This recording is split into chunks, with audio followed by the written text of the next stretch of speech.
Dans un monde rationnel, banal et prévisible, rien n'est plus intriguant, rien n'est plus fascinant et angoissant que le sentiment de mystère qui nous envahit lorsque nous faisons face à l'inconnu. Décembre 1919. Un riche homme d'affaires disparaît mystérieusement. L'enquête s'annonce difficile. Qui est réellement Ambrose Small? On dit le Grand Theatre de London hanté. Quelle est cette force irrésistible qui harcèle les comédiens les soirs de première?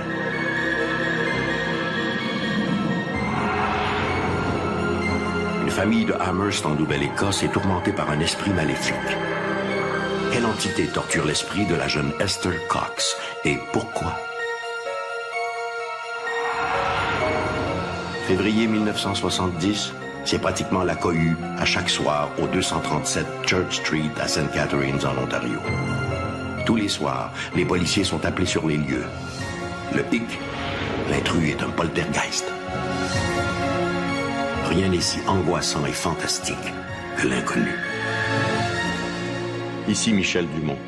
Bienvenue à Dossier Mystère.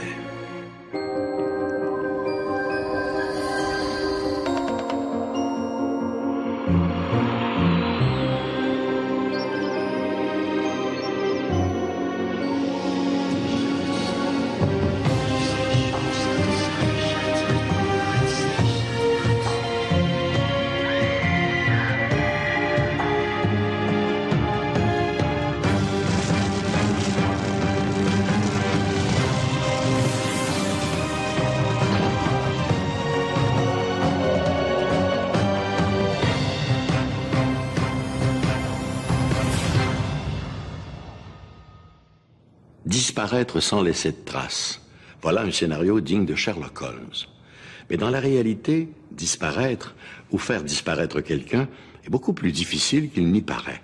Il y a presque toujours un indice ou un élément qui cloche. Le détail qui tue, une tache de sang oubliée, un billet de train égaré ou un compte bancaire que l'on croyait anonyme. Néanmoins, il arrive à l'occasion que les policiers soient confrontés à ce qui paraît, a priori, la parfaite disparition. Et l'affaire est d'autant plus inquiétante quand le cher disparu est l'un des hommes les plus riches du Canada.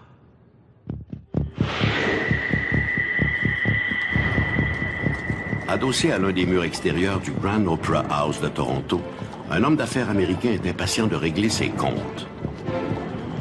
Prenant une profonde inspiration, il s'engouffre résolument dans l'immeuble. À l'intérieur, une jeune femme vient de se lancer dans une conversation téléphonique interminable. L'Américain ruiné souhaite rencontrer le propriétaire de l'endroit, Ambrose Small, mais la jeune femme semble ignorer sa présence. Profitant de l'inattention de la jeune femme, l'homme monte l'escalier menant au bureau de Small. Yes, Ward. Mr. Small, you've never seen me before, but you've ruined my life. Let me speak. I've come from New York to tell you what I think of you, and you will listen to me. Ambrose. L'homme derrière le bureau ne peut s'empêcher de sourire devant la situation. Ce visiteur inopportun le prend pour Ambrose Small. Il se présente, John Doughty, le secrétaire particulier d'Ambrose Small.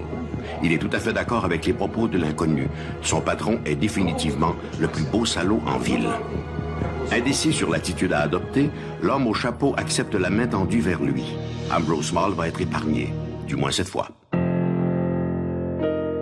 Né en Ontario en 1863, Ambrose J. Small commence très tôt son ascension dans le monde des affaires.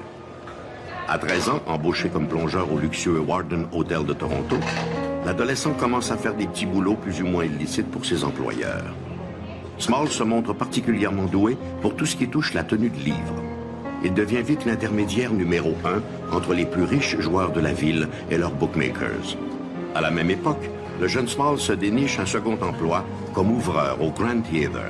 Et rapidement, il passe d'ouvreur à responsable de la programmation et n'hésite pas à mettre à l'affiche des pièces jugées ouvertement scabreuses pour l'époque, telles que Bertha the Sewing Machine Girl. À cette époque, Ambrose Small était sans doute le plus brillant homme d'affaires canadien jamais associé au Théâtre national. Pour ses salles, il mettait à l'affiche les plus grands noms de la scène. Imaginez par exemple le théâtre de votre quartier mettant en vedette durant une même semaine des noms aussi prestigieux que Céline Dion, Elton John et Luciano Pavarotti. Small avait le flair pour deviner ce que les Canadiens désiraient voir, et cela lui assurait un incroyable succès. Avec les années, le petit plongeur du Warden se transforme en un redoutable homme d'affaires. Il fait bientôt l'achat d'un modeste théâtre dans la région, mais son rêve est d'acquérir le Grand Opera House de Toronto. Pour lui, il n'y a que le résultat qui compte. Small se montre un homme d'affaires dur et redoutable. Ambrose Small devient riche et puissant. Ses ennemis vont de pair avec ses succès. Il fréquente le monde interlope de la métropole et s'impose comme un habitué des champs de course. Tout le monde savait que Small était un joueur invétéré. Il lui arrivait d'aller jouer de l'autre côté de la rivière en dehors de Toronto, là où bien entendu la police municipale n'avait plus aucune juridiction. C'était une activité que pratiquaient aussi de nombreux gentlemen, des habitués des plus prestigieux clubs de Toronto. En d'autres termes, Small n'agissait pas en voyou en s'adonnant au jeu. C'était d'ailleurs un excellent joueur. Il était plutôt chanceux. Son penchant pour les femmes est tout aussi notoire. On le voit aussi bien avec de jeunes starlettes qu'avec des femmes de petite vertu. Ambrose Small était un coureur de jupons notoire. Il faut se mettre dans sa position. Voilà l'un des hommes les plus influents du théâtre canadien qui côtoie chaque jour de jeunes choristes, souvent prêts à tout pour se faire une place dans le monde du divertissement. En pareil cas, beaucoup d'hommes auraient été tentés par la situation. Ambrose Small, lui, n'a pas seulement été tenté. Il y a succombé sans retenue. À 39 ans, à la surprise générale, Ambrose Small épouse Teresa Corman, riche héritière des distilleries Corman. Teresa Corman est une femme éduquée. Elle parle 8 langues et parraine plusieurs organismes charitables. C'est une catholique dévouée, toujours prête à s'impliquer pour des causes humanitaires. Bref, tout le contraire de son époux, un protestant égoïste pour qui l'argent est la seule motivation.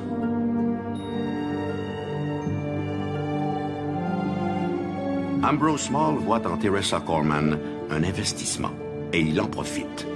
Grâce à l'argent de sa femme, il peut réaliser son rêve, acheter le Grand Opera House de Toronto. Il y emménage son bureau et fait construire une pièce secrète pour y recevoir ses charmantes visiteuses. Des infidélités sur lesquelles sa femme ferme les yeux. En 1919, Ambrose Small est au sommet de sa gloire. Il possède quelques 90 théâtres et salles de concert en Ontario. Mais le cinéma gagne en popularité. Small voit dans cet engouement un signe avant-coureur du déclin du théâtre. Il est temps, croit-il, de se départir de ces salles. Le 2 décembre 1919, Ambrose Small s'est rendu au bureau de la Compagnie des théâtres Trans-Canada, où il a signé un contrat de vente pour la totalité de sa chaîne de théâtre, une transaction de quelque 1,9 million de dollars, l'une des transactions les plus lucratives de l'histoire du divertissement en terre canadienne. Le matin même, il reçoit un chèque d'1 million de dollars que sa femme Teresa s'empresse d'aller encaisser à la banque.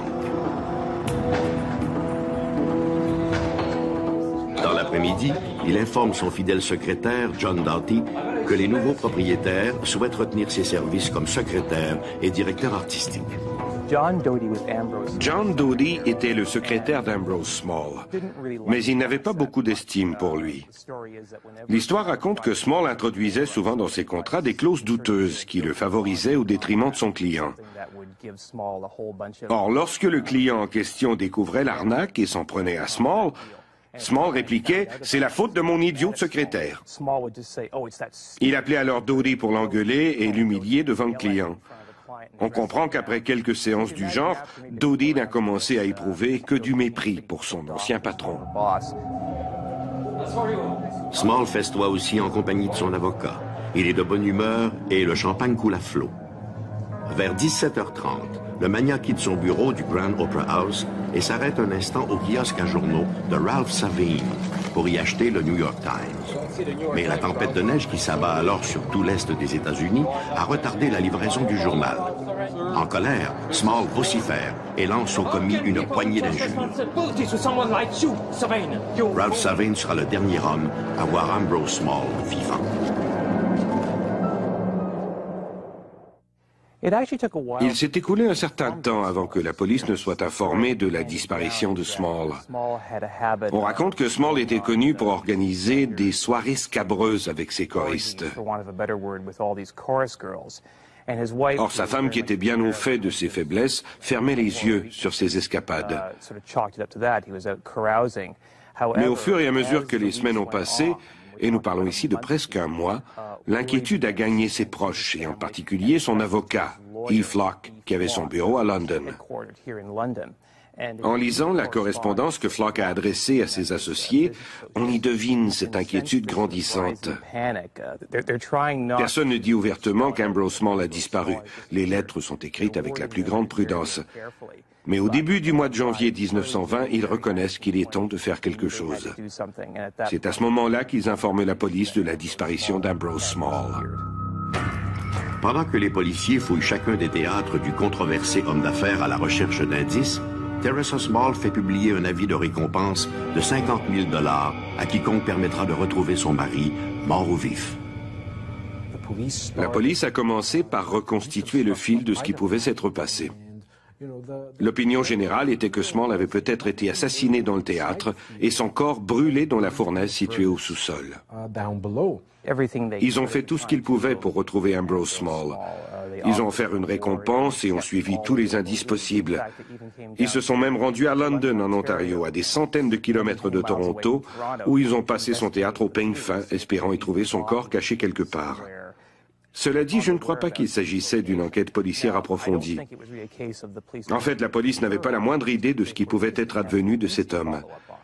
Small avait certes beaucoup d'ennemis, mais ses ennemis auraient-ils pu être suffisamment en colère pour l'assassiner? La police n'en savait rien. On apprend bientôt que Small n'est pas le seul à s'être volatilisé en fumée.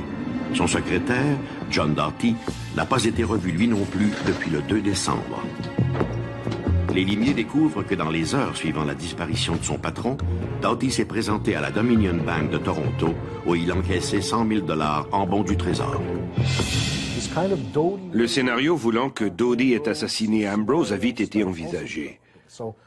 Lorsque la police de Toronto a fait rechercher Doughty pour le vol des certificats, elle était confiante de tenir également le meurtrier de Small.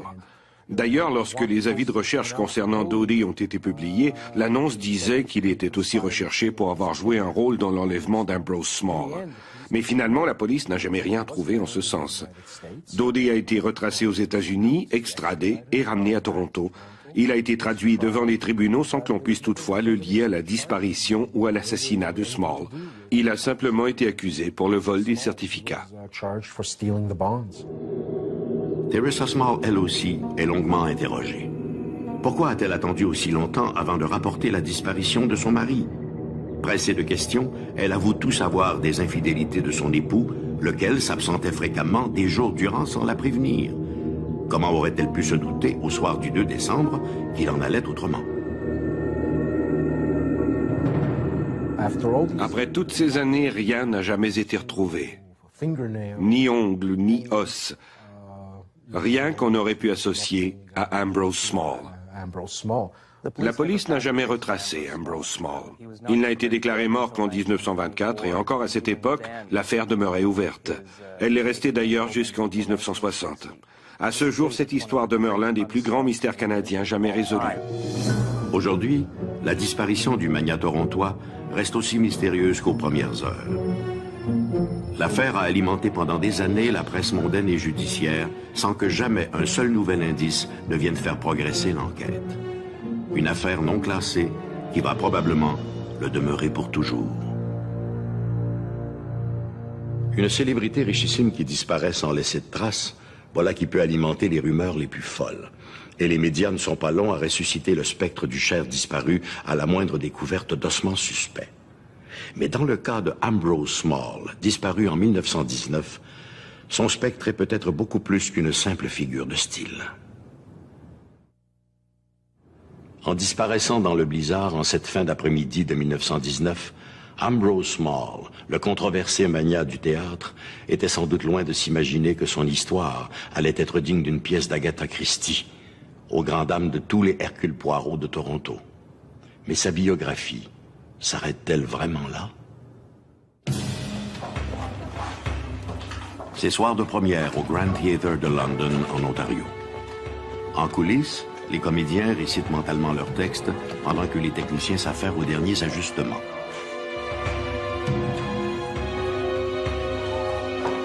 Un peu en retrait, une jeune muse répète ses répliques. Soudain, elle sent sur sa nuque un souffle chaud, un respire. Elle se retourne, mais il n'y a personne. Puis, de nouveau, cette sensation de souffle chaud, suivie d'une impression de toucher, comme si quelqu'un avait posé une main sur sa hanche. Décontenancée, la jeune femme regagne sa loge à la hâte.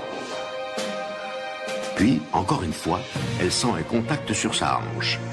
Baissant les yeux, elle voit distinctement l'ourlet de sa robe qui se soulève de quelques centimètres, comme s'il était tiré par une main invisible. La comédienne entend alors une voix d'homme qui lui murmure à l'oreille. Elizabeth. Elizabeth. C'est soir de première au Grand Theatre de London. Et s'il faut en croire la légende, le fantôme d'Ambrose Small sera sûrement de la distribution. Ambrose Small has disappeared. The owner of the Grand En 1919, un drame étrange s'abat sur le Grand Theatre. Ambrose Small. Ambrose Small has disappeared. Son propriétaire, un homme d'affaires riche et puissant, Ambrose Small, disparaît mystérieusement. Ambrose Small régnait sur tous les théâtres du sud-ouest de l'Ontario. À l'ouverture du Grand Théâtre en 1901, Small en était le propriétaire.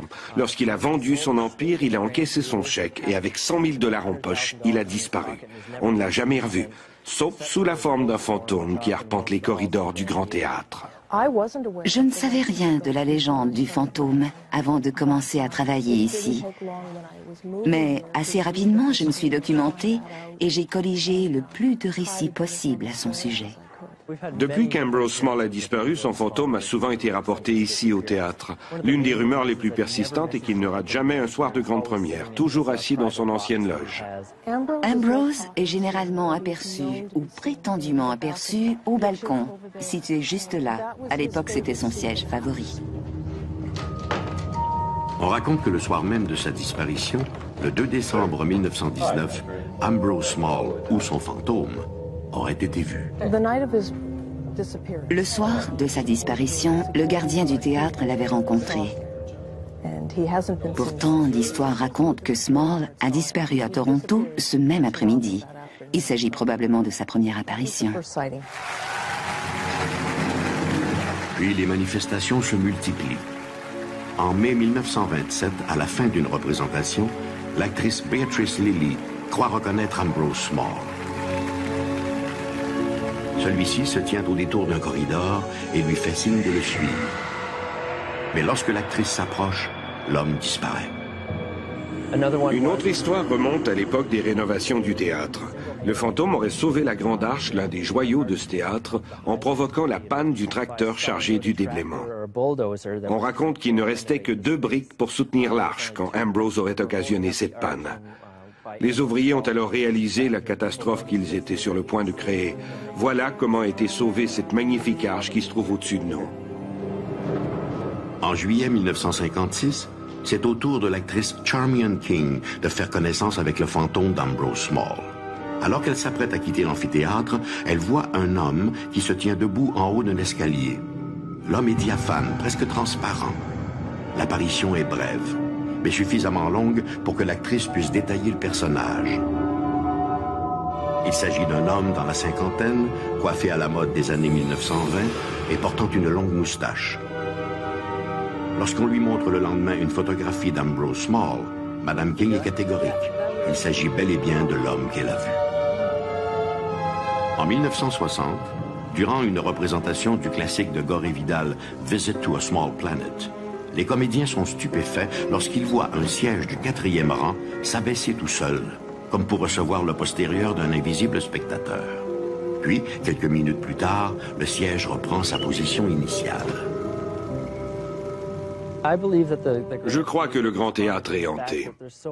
Il y a tellement d'histoires qui ont été rapportées depuis son ouverture en 1901. Les apparitions d'Ambrose, rapportées aussi bien par des visiteurs que par des employés, sont si nombreuses qu'il est difficile de ne pas y croire.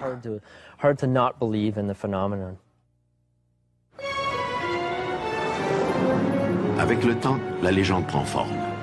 Portée sur les femmes de son vivant, on raconte que son fantôme continue à harceler les jeunes comédiennes par des touchés déplacés ou en chuchotant leur prénom. Les gens auraient entendu murmurer leur nom ou vu des apparitions, parfois de simples lumières ou des formes humaines.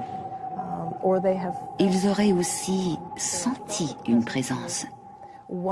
Tout récemment, une comédienne a raconté qu'elle avait senti quelque chose glisser sous sa robe. Elle a fait comme si de rien n'était, et bien entendu, il n'y avait absolument rien. Pour elle, il n'y avait aucun doute qu'il y avait bel et bien quelqu'un à ses côtés. Bonnie Deacon, costumière au Grand Theatre, a rencontré le fantôme d'Ambrose Small à plusieurs reprises. Peu de temps après la mort de mon frère, c'était des moments difficiles. J'ai commencé à entendre mon nom, mais d'une oreille seulement. C'était un murmure très distinct. Bonnie, Bonnie. La première fois que je l'ai entendu, je n'étais pas trop sûre. Je me suis dit, peut-être est-ce moi qui imagine des choses. Puis, une semaine plus tard, j'étais avec 6 autres personnes. Mon nom a été murmuré encore. L'une de ces personnes m'a demandé « Mais qu'est-ce que c'est ça ?» Je lui ai demandé ce qu'elle avait entendu et elle m'a répété « Aujourd'hui, les manifestations fantomatiques du Grand Theatre font partie de son histoire. Les dirigeants et les employés en parlent ouvertement et avec un certain amusement. Il y a quelques mois, un groupe de touristes était de passage ici. L'un d'eux a décidé de défier la légende, voulant que l'on ne puisse pas prendre de photographies à l'intérieur du théâtre. Il a donc pris des photos qui apparemment se sont toutes révélées floues ou montrant une espèce de forme blanchâtre. Mais en dehors de cet incident, il n'existe que très peu de photos ou de films montrant Ambrose. Cette année, j'ai eu ma première expérience.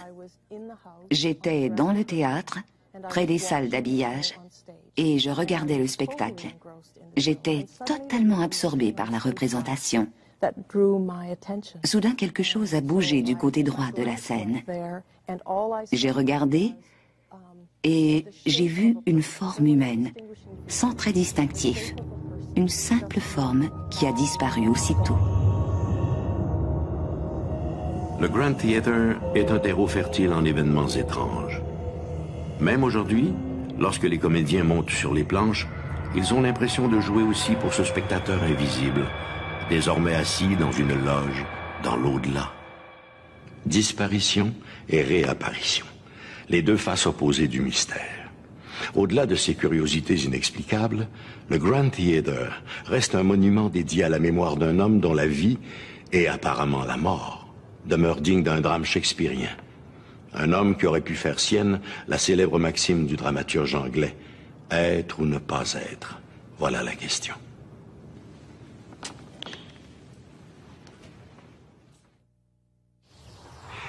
Certaines histoires de fantômes sont si extraordinaires qu'il est parfois difficile d'y croire, surtout lorsqu'il n'y a qu'un ou deux témoins.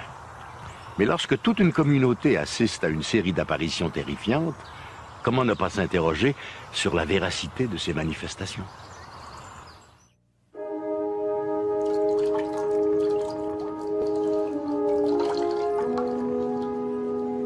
Dans la soirée du 4 septembre 1878, 2 sœurs, Jane et Esther Cox, se préparent pour la nuit.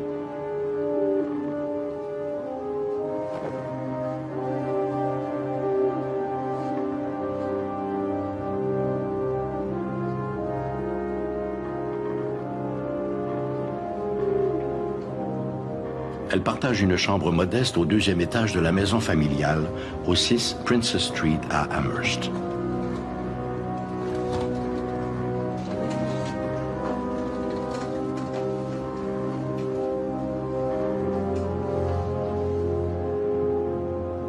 Jane s'endort rapidement, mais Esther, sous le choc d'une récente rupture, broie du noir.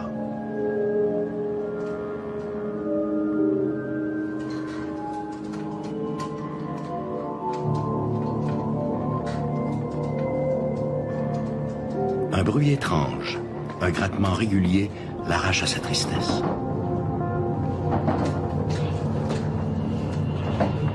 Jane, toi, murmure-t-elle à sa sœur. Écoute.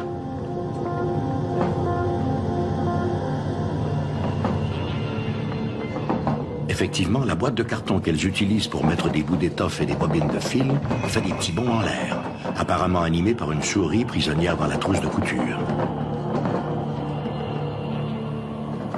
D'un coup sec, Jane en soulève le couvercle. Il n'y a rien. Des bobines de fil et quelques morceaux de tissu. Daniel! Accouru à la hâte, Daniel Teed, leur beau-frère, est loin de se douter que cet incident va marquer leur descente aux enfers. Mademoiselle Cox était une jeune femme d'environ 18 ans qui vivait sur Princess Street à Amherst avec sa sœur aînée, son beau-frère et leurs enfants. À cette époque, vers 1878, Esther a commencé à être la victime de toute une série de phénomènes paranormaux.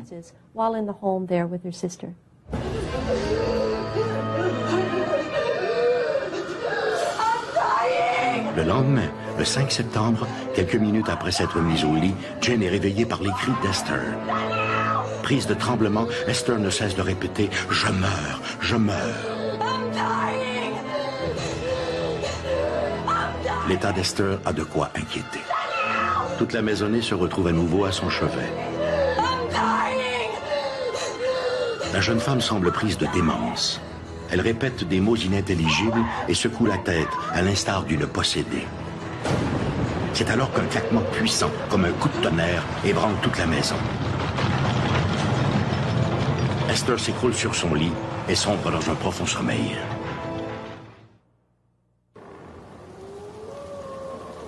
Quatre jours plus tard, alors que les récents incidents sont presque oubliés, c'est au tour de la literie de faire des siennes.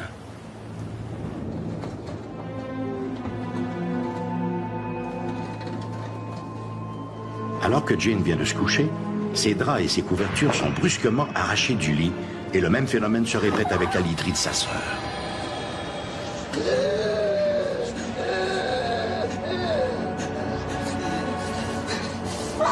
Esther, prise de convulsions, est en transe. L'inquiétude règne dans le petit cottage de Princess Street.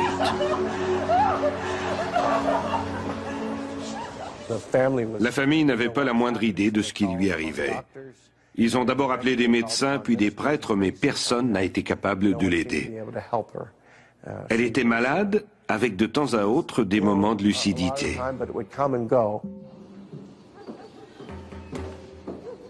Demandé le lendemain, le médecin du village, le docteur Carreet, examine Esther, toujours alitée et fiévreuse. Il croit à une légère dépression nerveuse. Mais la santé de sa patiente l'étonne moins que son oreiller tiré par une main invisible. Le docteur Carreet, qui était le médecin de famille, s'est rendu au chevet d'Esther. Elle était fiévreuse et elle disait qu'elle brûlait. Pendant sa visite, il a vu la literie être arrachée et les oreillers s'envoler. Toute la famille était également présente. Il s'est rendu sur place, où il a lui aussi été témoin de ces phénomènes pour lesquels il n'a trouvé aucune explication. Il s'y est rendu à plusieurs reprises et a signé plus tard un affidavit confirmant ce qu'il avait observé. Il s'est aussi avoué incapable d'expliquer les problèmes médicaux d'Esther. Nous disposons d'une très bonne documentation pour l'ensemble de ces phénomènes. C'est alors que les événements prennent une tournure beaucoup plus menaçante. Des marques apparaissent sur le mur, juste au-dessus de la tête d'Esther Cox. Des marques qui forment bientôt des lettres, puis des mots. Soudain, il y a eu un bruit, comme si quelqu'un raclait le mur au-dessus du lit d'Esther. Ils ont levé les yeux, et pour citer les comptes rendus, c'était comme si quelqu'un utilisait une barre de fer chauffée au rouge pour graver dans la pierre. Ils ont regardé, et les mots qui s'écrivaient sur le mur étaient « Esther Cox, tu es à moi, et je te tuerai ». Ces incidents ne se produisaient pas seulement quand Esther était seule, mais aussi lorsqu'il y avait des gens autour d'elle. Tous les gens au village en étaient effrayés. Éventuellement, la presse a publié un compte-rendu de ces événements, et dans un petit village, les nouvelles voyagent toujours plus vite. Du jour au lendemain, le cottage de Princess Street devient l'objet de la curiosité de tout le comté de Cumberland. À Amherst, la rumeur va bon train. Et si Esther Cox était possédée? Il y avait de nombreuses choses qui se produisaient dans la maison. Des couteaux volaient dans la cuisine, des meubles étaient renversés, et encore une fois, il y avait tous ces bruits étranges. C'était comme vivre dans une maison hantée. Mais lorsqu'Esther s'absentait, tous les phénomènes s'arrêtaient. Apparemment, ce n'était pas la maison qui était hantée, mais bien Esther elle-même.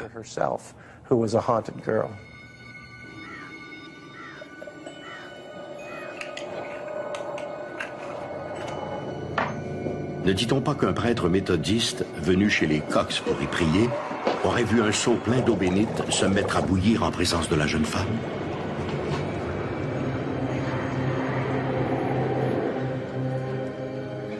Ne raconte-t-on pas que des missels auraient bondi hors des bancs d'église lors d'une cérémonie liturgique à laquelle assistait Esther?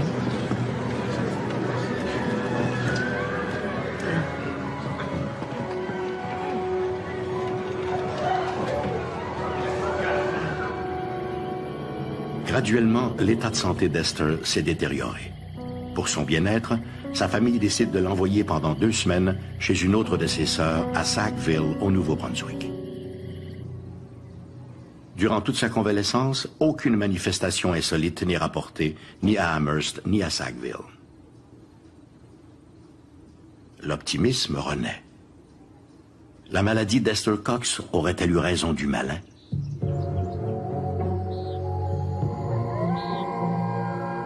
Espoir déçu. Vers la fin du mois, Esther rentre à Amherst et avec elle les étranges manifestations du 6 Princess Street. Des allumettes enflammées se matérialisent et tombent des plafonds. Des incendies, heureusement vite maîtrisés, se déclenchent spontanément d'un bout à l'autre de la maison. Plus personne ne dort. Craignant pour sa famille, Daniel Teed décide qu'Esther doit partir. Il était devenu dangereux d'héberger Esther. Des feux s'allumaient spontanément, des couteaux volaient dans tous les sens, et il y avait 2 jeunes garçons qui vivaient avec eux. Elle a donc déménagé chez monsieur et madame John White. Celui-ci s'absentait souvent pour aller travailler à son saloon, laissant Esther seule avec sa femme. Éventuellement, des choses ont commencé à se produire. Alors qu'Esther lavait le plancher, par exemple, la brosse qu'elle utilisait a disparu pour retomber presque sur leur tête. Chassée, Esther retourne vivre sur Princess Street. Son retour est de nouveau marqué par le déclenchement de nouvelles manifestations, maintenant rapportées par tous les journaux de la Nouvelle-Écosse. Walter Hubble a appris l'histoire d'Esther Cox, probablement par le biais des journaux. C'était un acteur populaire, originaire des États-Unis, et il voulait voir de lui-même ce qui se passait. Walter, qui ne devait demeurer à Amherst que quelques jours, s'est arrangé pour habiter avec la famille. Il a donc vu tous ces phénomènes se produire autour d'Esther. Peu à peu, il a réussi à convaincre la famille de les laisser organiser un spectacle itinérant où Esther pourrait exhiber ces étranges phénomènes sur scène. En secret, Walter Hubble espère que l'invisible compagnon d'Esther manifestera son courroux devant des salles bondées de spectateurs. Plus d'une fois, les spectateurs ont été déçus parce qu'il ne se passait rien. Mais en d'autres occasions, ils ont entendu les coups frappés et la seule idée que ces choses étranges arrivaient à Esther alors qu'elle était sur scène les enthousiasmait. Hélas pour lui, l'entreprise se révèle un fiasco. Il signera en 1908 une petite monographie sur les étranges événements entourant Esther Cox, intitulée The Great Amherst Mystery. Comme auteur de pièces, il avait certainement le sens du spectacle, mais il s'était forcé de rapporter les faits avec la plus grande objectivité, tels que décrits par les témoins. Le livre intitulé Le Grand Mystère d'Amherst présente les témoignages de plusieurs villageois. Et cela ajoute sans doute à la crédibilité de cette histoire. De retour à Amherst, les choses ne s'améliorent pas pour Esther Cox. Ce qui rend cette histoire si intéressante, c'est que ce n'était pas une maison qui était hantée, mais une personne. Là où Esther allait, son fantôme la suivait. Et quand les couteaux ont commencé à voler dans la maison, il est devenu impératif de faire quelque chose. Ce n'était pas seulement la vie d'Esther qui était menacée, mais celle de tous les autres membres de la famille. Ils ont éventuellement trouvé pour elle un autre endroit où habiter. Mais son séjour n'a pas été long. Alors qu'elle nettoyait les tables, un incendie s'y est déclaré. Éventuellement, Esther a été accusée d'être responsable de cet incendie et a été envoyée en prison. Esther a été condamnée à 4 mois de prison, mais elle a été libérée après seulement 1 mois pour bonne conduite. Et peut-être aussi à cause de la pitié qu'éprouvaient les gens qui croyaient à son histoire. Durant son incarcération, un homme de Springdale a commencé à la fréquenter et à sa sortie de prison, elle l'a épousé. Esther Cox convolera en juste noces avec le dénommé Adam. Étonnamment, la cérémonie nuptiale coïncidera avec la fin du fantôme de Amherst, qui pendant près de 2 ans a fait de la vie d'Esther et de sa famille un véritable enfer. Après cela, le fantôme a disparu. L'affaire s'est arrêtée aussi spontanément qu'elle avait commencé. Le grand mystère de Amherst fait maintenant partie de la culture populaire. L'histoire d'Esther Cox a fait l'objet de plusieurs pièces de théâtre, d'un roman et a servi de canevas à de nombreux scénarios de films. Avec les années, il est devenu difficile de tracer une ligne entre les événements réels et ceux embellis par la rumeur populaire. Preuve qu'une bonne histoire, tout comme certains fantômes, ne disparaissent jamais totalement. Pour les spécialistes, il y a 2 catégories d'histoires de fantômes, celle des hantises et celle des poltergeists. Dans le cas des hantises, les lieux sont au centre des manifestations. Dans les cas de poltergeist, ces phénomènes se produisent plutôt dans l'environnement d'adolescents aux prises avec de sérieux troubles émotifs. Ces jeunes agissent comme s'ils étaient l'agent du poltergeist. C'était vrai pour la jeune Esther Cox. Ce fut vrai aussi pour un jeune de St. Catharines en Ontario, Peter. Février 1970, la presse fait abondamment état de phénomènes inexplicables qui se seraient déroulés au 237 Church Street à St. Catharines en Ontario. L'endroit en question est un modeste appartement où résident John et Barbara Page ainsi que leur fils de 11 ans, Peter.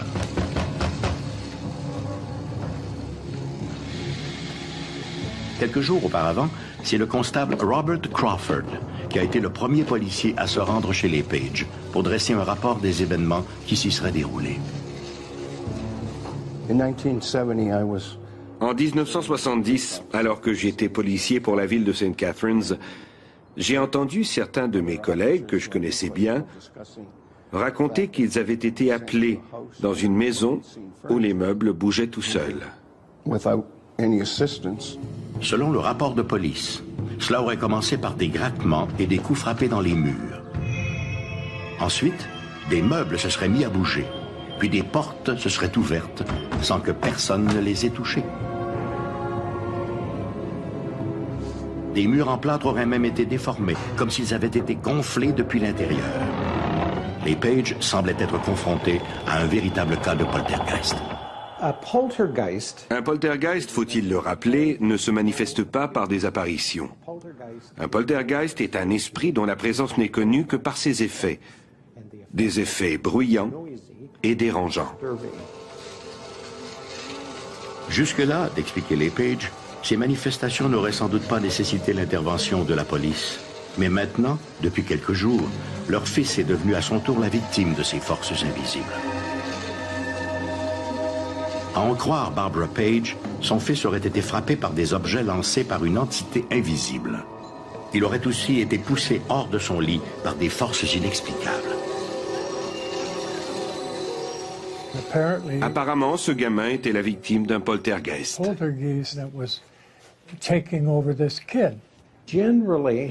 Généralement, on retrouve au cœur de ces affaires un adolescent, ou pour être plus précis, un préadolescent, garçon ou fille.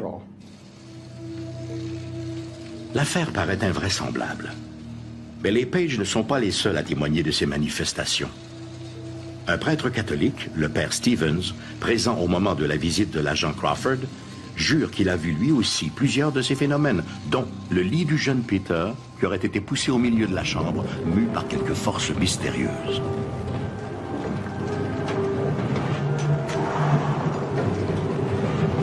John et Barbara Page font visiter l'appartement à l'agent Crawford, lui montrant chaque méfait causé par l'entité invisible. Ici, c'est un mur qui a été défoncé, là, une commode qui a été renversée. Puis alors que toute la troupe se tient dans le corridor menant aux chambres, le groupe entend un vacarme venant de la cuisine. La table a été déplacée et les chaises renversées. Les Page répètent que c'est là le genre de phénomène auquel ils sont confrontés depuis plusieurs jours et qu'encore une fois, le point commun est la présence du jeune Peter. On s'est rendu sur place. Je me tenais à l'entrée du salon. La mère se trouvait ici, mon collègue était là, et assis de l'autre côté, il y avait un prêtre. Il portait le col clérical et une religieuse. À un moment donné, le gamin s'est amené et s'est assis sur une chaise juste à côté de moi. Soudain, comme je parlais avec la mère, la chaise s'est littéralement envolée dans les airs. En voyant cela, le prêtre et la religieuse se sont signés. Quand vous voyez cela, vous éprouvez une étrange sensation.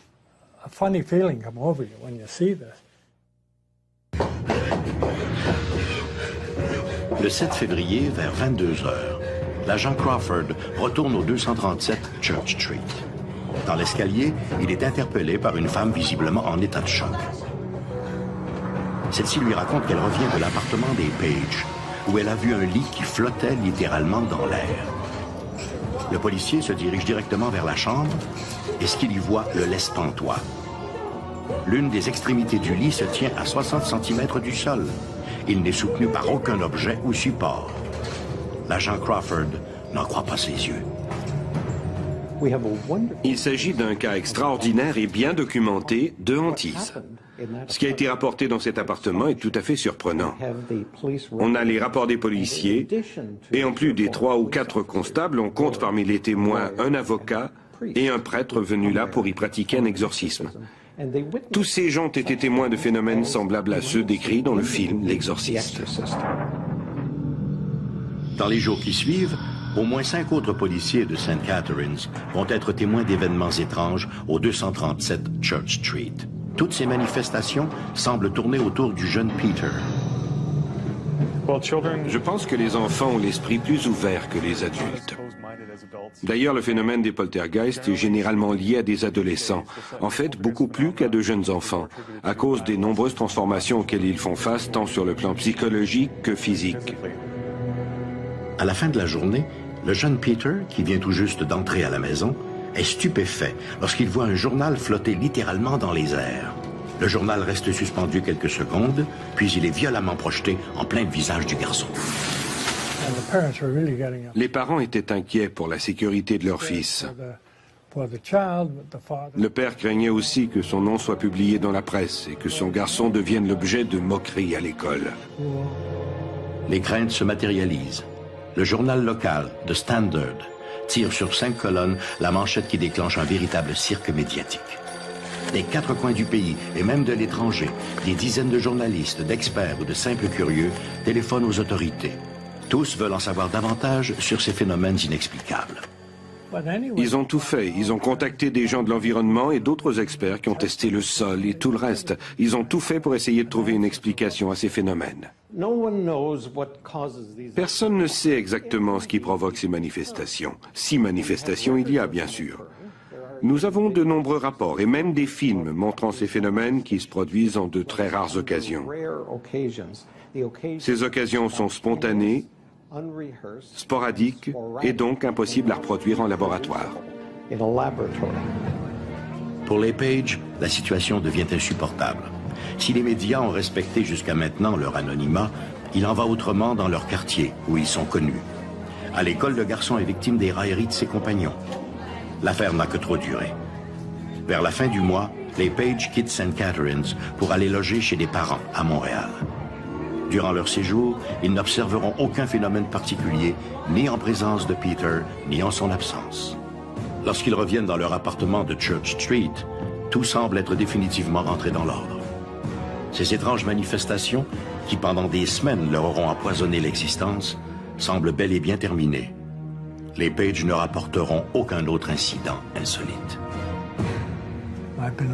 Dans ma vie, j'ai été impliqué dans bien des affaires, mais jamais rien de semblable. Ni avant, ni après. L'histoire d'Esther Cox et celle du poltergeist de St. Catharines nous interroge non seulement sur la possible existence de l'au-delà, mais aussi sur la véritable nature de l'homme. Si ces phénomènes sont, comme certains le croient, des manifestations d'esprits désincarnés, que cherchent-ils? En revanche, si ces phénomènes sont le produit inconscient des victimes, par quelle gymnastique ces jeunes esprits parviennent-ils à bouleverser leur environnement par la seule force de leur pensée? Rencontres insolites, disparitions mystérieuses, faits étranges, légendes fabuleuses.